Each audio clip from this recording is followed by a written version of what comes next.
আমরা এখন দাঁড়িয়ে আছি সেন্ট জনস হসপিটাল বাস স্ট্যান্ডের সামনে। এখন বাজে দুপুর 2টো, আর দেখতেই পাচ্ছেন প্রচন্ড রোদ।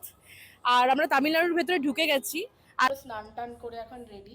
তোমাদের এসআরসিও রেডি। না না, আমি স্কুটারটা সত্যি চালাচ্ছি না, কারণ আমি স্কুটার চালাতে পারি না। এই স্কুটারটা চালাচ্ছে আপনাদের এসআরসি।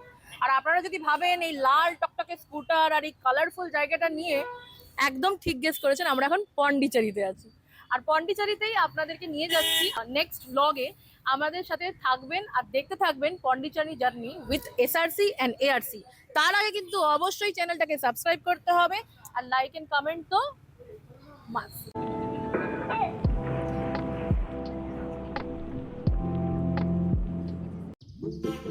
পুরো পথটা কাটাবো কি করে?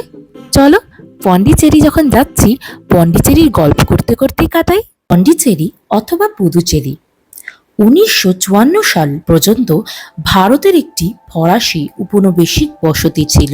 এখন দক্ষিণ পূর্ব তামিলনাড়ু রাজ্যর দ্বারা বিস্তৃত একটি কেন্দ্রশাসিত শহর। এর ফরাসি উত্তরাধিকারী তার ফ্রেঞ্চ গোয়াদার সংরক্ষিত আছে, যেখানে গাছের সারিবদ্ধ রাস্তা, সরিষার রঙের উপনিবেশিক ভিলা এবং চটকদার বুটিক রয়েছে। এটি সমুদ্রের তীরবনের বঙ্গোপসাগর বরাবর চলে। একটি 4 মিটার উঁচু গান্ধী স্মৃতির সদ্য সহ বেশ কয়েক মূর্তি অতিক্রম করে। গল্প করতে করতে কখন যে বাস স্টপ চলে আসলো বুঝতেই পারলাম না। তার সাথে তোমাদের ঘটিবাবুও চলে এসেছে। চলো বাকি গল্পটা বাসে ট্রাভেল করতে করতে শোনা যাবে। সেন্ট জনস হসপিটাল বাস স্ট্যান্ডের সামনে আমাদের বাস 9:45-এ আসার কথা। অবশ্য লেট হতে পারে, বলা যাচ্ছে না। আর আমাদের বাড়ির থেকে এখানে অব্দি আসতে 600 টাকা লেগে গেছে, আর আমাদের বাসের ভাড়া ছিল 700 টাকা। তাহলে আপাতত লসেই রান করছি, এবার দেখা যাক কি হয়। বাসটার ব্যাপারে একটু ছোট্ট করে ডেসক্রিপশন দিয়ে রাখি। বাসটা কিন্তু আমাদের 700 করে পার পার্সন পড়েছে, মানে 1400 আমাদের দুজনের মিলিয়ে। খুব একটা আমার কিন্তু ভালো লাগেনি বাসটা, কারণ এটার সিটগুলো একদমই কমফোর্টেবল না। বাসে যখন বসেই পড়েছি নিজের সিট খোঁজে, তাহলে চলো আর বেশি কথা না বাড়িয়ে বাস জার্নিটা স্টার্ট হয়ে গেছে, আমাদের গল্পটাও বাকিটা স্টার্ট করে দিই। এখানে কথিত প্রধান ভাষাগুলি হলো তামিল, তেলুগু, মালয়ালম, ইংলিশ এবং ফরাসি। তবে আজকের ডেটে যেই ভাষাটা তামিলনাড়ুতে সব থেকে বেশি ইউজ হয় সেটা হলো তামিল। তামিল ভাষাটাকেই ওরা সব থেকে বেশি প্রধান মনে করে।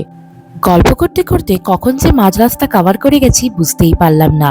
হল্ট নিয়ে নিলাম লাঞ্চ ব্রেকের জন্য। প্রচন্ড রোদ, আর আমরা তামিলনাড়ুর ভেতরে ঢুকে গেছি। আর এখন আমাদের বাসটা এখন দাঁড়িয়েছে, আধা ঘন্টার হল্ট নিয়েছে এখানে খাওয়া দাওয়া সবকিছুর জন্য। আর এই হোটেলটার নাম হচ্ছে হোটেল সারভানা ভাবা। এটা পিওর ভেজ হোটেল। আর এখনো পন্ডিচেরি যেতে জানি না কতক্ষণ বাকি, বিকজ অর্ধেক রাস্তা তো জ্যামেই কেটে গেছে। আর এই রোদ দেখে আমি বুঝে গেছি যে এখানে থাকতেই আমার অবস্থা খারাপ হয়ে যাচ্ছে। পন্ডিচেরি গিয়ে তো আমি কালো। পন্ডিচেরি একটি শান্তপূর্ণ শহর। এটি ফরাসি সংস্কৃতির কুইন্টেসেন্স, ইন্ডিয়া লিটল ফ্রান্স এবং the French Rivera of the east এই সমস্ত নামে ধারা উল্লেখ করা হয়।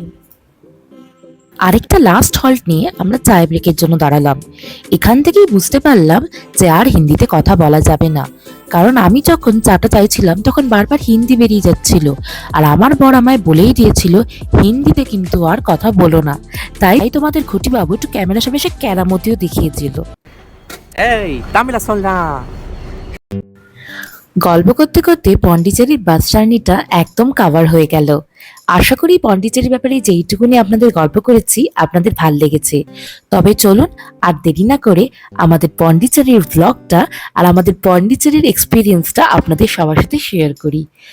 তো ওয়েলকাম টু পন্ডিচেরি ফ্রম বাঙাল ঘটির জুটি। উঠেই অটোওয়ালাটা আমাদেরকে ওর নিজস্ব কন্ট্রাক্ট করা হোটেলে নিয়ে যাওয়ার জন্য একেবারে উঠে পড়ে লাগলো। আমার হাজবেন্ড ওই ব্যাপারে জিজ্ঞেস করছিল, তখন আমি হাজবেন্ডকে বললাম একটু দাঁড়িয়ে পড়ো, আগে যেই হোটেলটা আমরা বুক করেছি সেটা দেখি। আমাদের হোটেলটার নাম ছিল কর্নবেল হোটেল, বাট গিয়ে দেখি ওটা অন্য কর্নবেল। আমরা তো মাঝপথে ভারী বিপদে পড়লাম, বুঝতে পারছিলাম না কিরকম কোথায় যাব। কিন্তু আমার বর তারপরে বের করলো কর্নবেল আসল হোমস্টেটা। আর আমরা আর বেশি দেরি না করে হাঁটি হাঁটি পা করে হোমস্টেতে পৌঁছে গেলাম। সত্যি এই হোমস্টেটা না থাকলে অনেক বড় মিস করতাম। এনশিয়েন্ট আর্কিটেকচার দিয়ে বানানো, খুবই এস্থেটিক। পুরো হোটেলটাই এরকম, থেকে খুবই মজা পেয়েছিলাম। প্রচণ্ড হাইজেনিক, পরিষ্কার। তো এখন আমরা আপনাদেরকে নিয়ে এসেছি আমাদের হোমস্টেতে। এটাকে হোটেল বলা যাবে না, পুরোনো দিনকার আমলের তৈরি, আর একটা বেশ আভিজাত্য ব্যাপার আছে এখানকার, আর খুবই সুন্দর করে তৈরি হয়েছে। অবশ্য যখন আমরা এই রাস্তাটা দিয়ে ঢুকছিলাম, আমাদের এরকম ভিউ দেখবো আমাদের একটা এক্সপেকটেশনের বাইরে ছিল। রান্নাও আছে, যারা বেশি দিনের জন্য থাকবেন তারা চাইলে রান্না করেও খেতে পারবেন। দেওয়া ছাদঘর, সুন্দর উঠোন সাজানো। এটা হচ্ছে আমাদের হোমস্টেটার বাইরের অংশটা।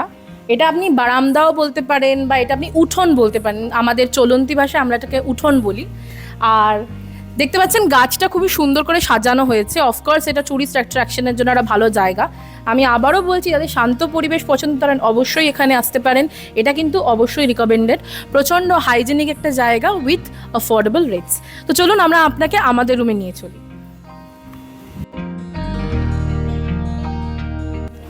আমাদের বেডরুমটার সামনেই আমরা সুন্দর একটা বারান্দা পেয়ে গেছি, আর এখানে আমার খুবই ভালো লাগছে। যদি রাত্রিবেলার টাইমটা এটা এত সুন্দর লাগে, তাহলে বিশ্বাস করুন সকালবেলাটা কেমন লাগবে। অবশ্য সকালবেলার দৃশ্যটা দেখার জন্য আমিও অনেক উৎসাহিত। এখানে আরেকটা রুম আছে, এখানে লোকও আছে, তাই বেশি কথা না বলে আস্তে আস্তে কথা বলে চলুন রুমে চলি।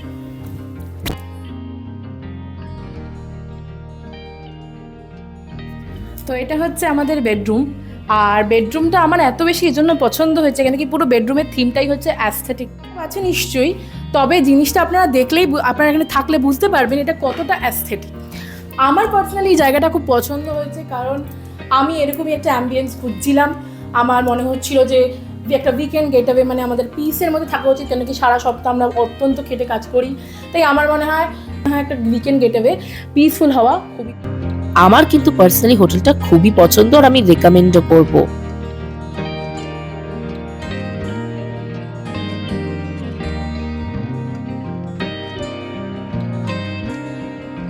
এখন রেডি, আমাকে দেখতে পাচ্ছ, আমার চুল পুরো ভেজা।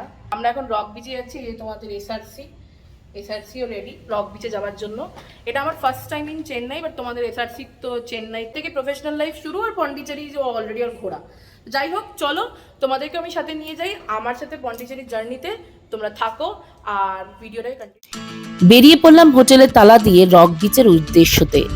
রাত্রিবেলা অবশ্য পন্ডিচেরি খুব একটা খারাপ বলা যায় না, তবে হিউমিডটা দিনের থেকে কম হলেও ঘামটা কিন্তু সমানে ঝরবে। রক বিচে চলে এসেছি, আর খুবই ভাল লাগছে। বিচের হাওয়া, সমুদ্রের হাওয়া, ঠান্ডা ঠান্ডা হাওয়া কার না খেতে ভাল লাগে। তবে দিনের বেলা আসলে আমি ভালো করে আরো বলতে পারবো যে কেমন লাগছে। আর একটা জিনিস আমি যেটা নতুনত্ব আমার জন্য ছিল, সেটা হচ্ছে রক বিচ যেহেতু পুরোটাই পাথর দিয়ে ঘেরা, আমার অনেকটা মুম্বাইয়ের জুহু বিচ লেগেছে। তো আমি মুম্বাইয়ের জুহু বিচ যাইনি, বাট ফিল নিতে কি যায় আসছে। আর এটা হচ্ছে হোয়াইট টাউনের ভেতরে। আপনারা দেখতে পাচ্ছেন রাস্তাটা খুবই সুন্দর। তবে সকালবেলা আরো ভালো করে বোঝাতে পারবো যে কতটা আমাদের নিজের পার্সোনালি ভালো লেগেছে, মানে আমার পার্সোনালি। হচ্ছে রক বিচের সামনের রাস্তাটা, এটাও নাকি একটা আকর্ষণীয় জায়গা। তবে আজকে ভিড় বলে জায়গাটা কতটা আকর্ষণীয় ক্যামেরাতে বোঝা যাচ্ছে আমি জানি না। ওখানে হাঁটতে ভালোই লাগছে, খুবই পরিষ্কার পরিচ্ছন্ন অ্যান্ড খুবই সুন্দর মেনটেন করা। আমার হাজবেন্ডের দাবি এই জায়গাটা আরো ভালো ছিল আগে, এখন অনেকটা খারাপ হয়েছে বইকি।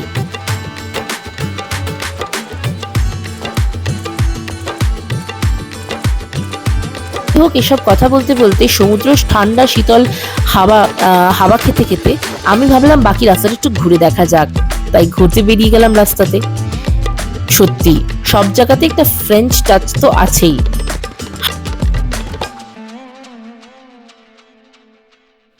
হাঁটতে হাঁটতে যখন হাঁপিয়ে পড়লাম, ভাবলাম একটু বসেও নেওয়া যাক। এই বসে বসেই ভাবছিলাম সামনে বেকার স্ট্রিট, এখান থেকে অনেকেই আইসক্রিম কিনে খাচ্ছে, চা খাচ্ছে, বান খাচ্ছে। আমরা অবশ্য আইসক্রিম খেলাম।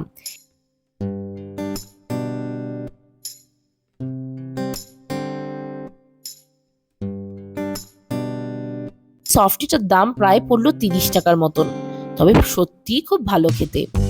হাঁটতে হাঁটতে রাস্তার মধ্যে অনেক রকম জিনিসও পাওয়া যাচ্ছিল। সোজা বেরিয়ে পড়লাম আমাদের হোটেলের উদ্দেশ্যতে।